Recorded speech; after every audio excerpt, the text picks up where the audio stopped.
Being in the hospital is like no other experience, and it's really multi-dimensional. So this is what I would say.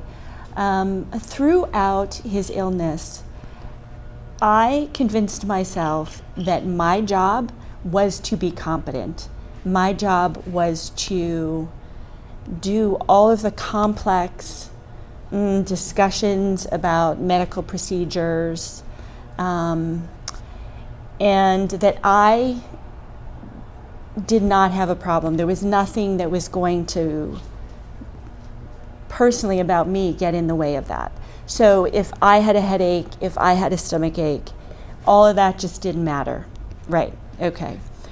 And very interestingly, and I've thought about this a lot, we were lucky enough to have the leader of the team, the leader of the medical team, very graciously say to me, we regard you as a member of this team. So we have a neurologist, we have a rheumatologist, we have a gastroenterologist, we have 15 different subspecialists.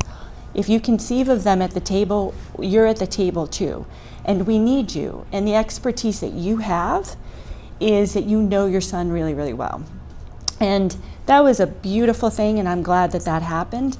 But at the same time, it was pressure. And so I do recall, him making rounds, this doctor. He would come in every day. Sometimes he'd come in at 11 p.m. Sometimes he would come in at 10 a.m. You just never knew. And if there weren't a resident around that he could ask a question to, he would come to me and say, hey, what's going on today? And I always felt I wanted to know the answer, right? I do remember feeling I am exhausted and I really need to sleep, but I can't do that right now. And I remember one PICU attending saying, you should really get some sleep, and being irate that he had suggested that. And I couldn't even tell you why I was irate. Well, I think I thought, my kid is dying. You're telling me to go get some sleep. I find that trite at the moment. And so I think the toll of that was that I didn't really pay attention to what was going on, with me, what my experience was like.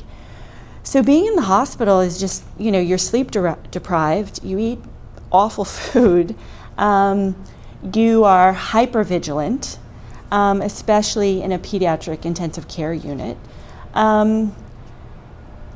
This was an issue for me. They're all shared bathrooms, which just is important to me. That was sort of a thing.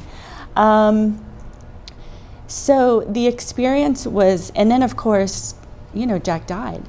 So I just feel at the end of it, I was fried. I was completely fried. And add to that the circumstance that this was not the end of a years-long journey.